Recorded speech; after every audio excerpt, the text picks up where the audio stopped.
Araki est dans la salle d'attente. Encore quelques personnes avant lui, et il pourra enfin présenter à son tour son manuscrit aux éditeurs. Pour peut-être enfin avoir sa chance en tant que mangaka. La beauté de cette histoire réside dans le fait que ce manuscrit, Araki l'a spécialement étudié pour qu'il soit impossible qu'on le refuse.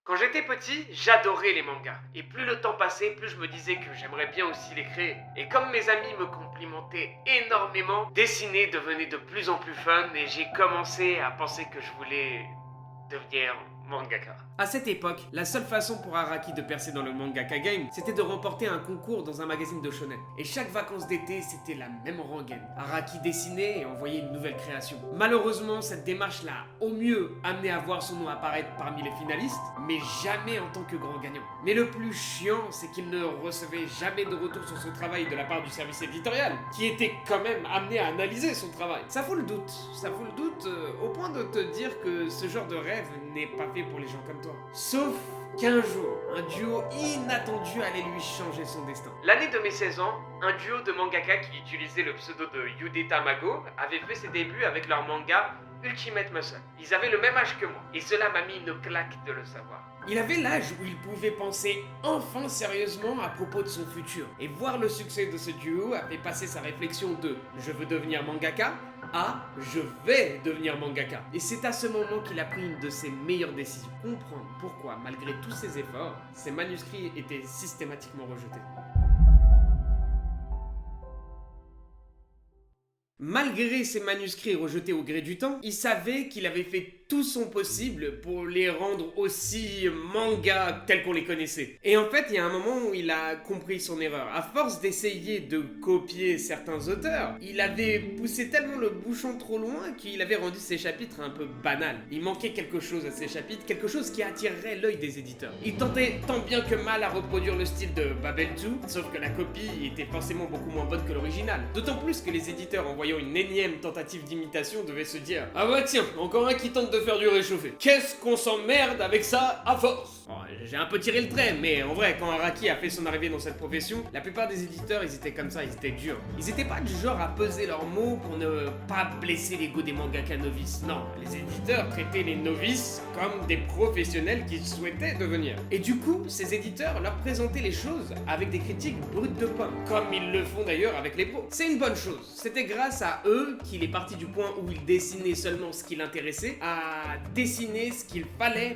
pour réussir. La première fois que j'ai commencé à faire des mangas, ma plus grande peur était de présenter un nouveau manuscrit à la team d'éditorialistes et de voir l'éditeur le regarder à peine en le sortant de l'enveloppe et me le retourner sans même regarder la deuxième page. C'était très commun chez les éditeurs de ne regarder que la première page et de juger à partir de cela que le travail fourni n'était pas bon ou que ça ne valait pas le coup d'aller plus loin dans la lecture. J'avais peur que si cela m'arrivait, que je ne puisse jamais me remettre de ce coup sur la tête. Ouais, je sais, tu te dis que ne pas aller plus loin que la première page, c'est pas pro et que ça fait un petit peu bâtard, disons les mots. Mais dis-toi que ces éditeurs, ils voient énormément de manuscrits et à force, ils ont développé la capacité de discerner dès la première page si la suite de ce qu'ils vont lire est intéressant ou pas. Qu'on soit d'accord ou pas, cette méthode fait simplement écho à la réalité du terrain puisque les livres, comme les humains, sont jugés à la première impression. Pour te dire, même les mangaka qui avaient déjà réussi à percer pouvaient être victimes de ce rejet dès la première page. Et repartir en pleurant eux aussi. Et je vais même pas lire ça là, franchement ça pue la merde ton truc, allez casse-toi là. Quand tu vois ce genre de scène alors que tu attends ton tour pour également présenter ton manuscrit, ça te fait comprendre à quel point créer une première page captivante est importante.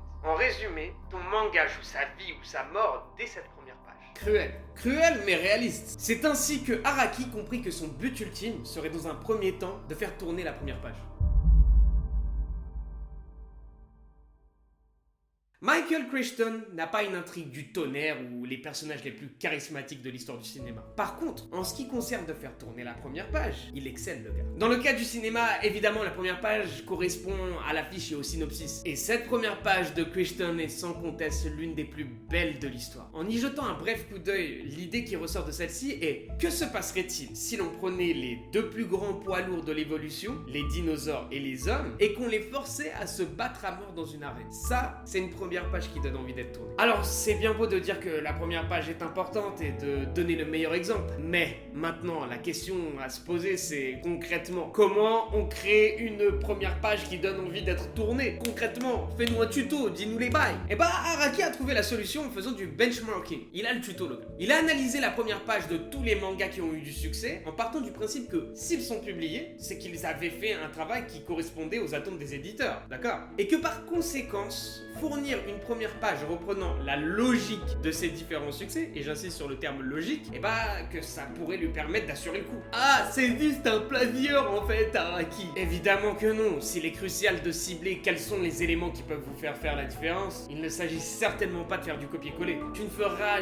jamais mieux que l'original, n'oublie jamais ça. Peu importe combien est populaire un manga que tu admires, tu ne dois pas foncer vers la solution facile qui est de mimer le style du mangaka et espérer avoir le même succès. Et ça, c'est la même chose pour tout dans la vie. Si tu admires un chanteur, un youtubeur, un journaliste, etc., même si tu l'admires, ne le copie pas. L'idée est de construire les fondations de ton projet avec le retour d'expérience des mangakas, ce qui te permettra ensuite d'exploiter tes propres idées à toi de manière plus efficace et structurée. Et Araki a créé le plan, un plan simple composé en 5 étapes qui lui a permis de débuter l'une des plus belles et longues carrières de l'histoire du manga. Ce plan, je te le présenterai en détail dans une prochaine vidéo. Une prochaine vidéo qui arrivera très prochainement, je te l'assure. Et franchement, ne manque pas ça parce que je vais te dire, quand il a utilisé ce plan, disons-le, il a niqué le game le gars, c'est incroyable, tu verras. Et pour ne pas louper ça, je t'invite évidemment à t'abonner et à continuer à écouter mes autres histoires sur Araki. Alors à tout de suite pour une nouvelle histoire sur la chaîne.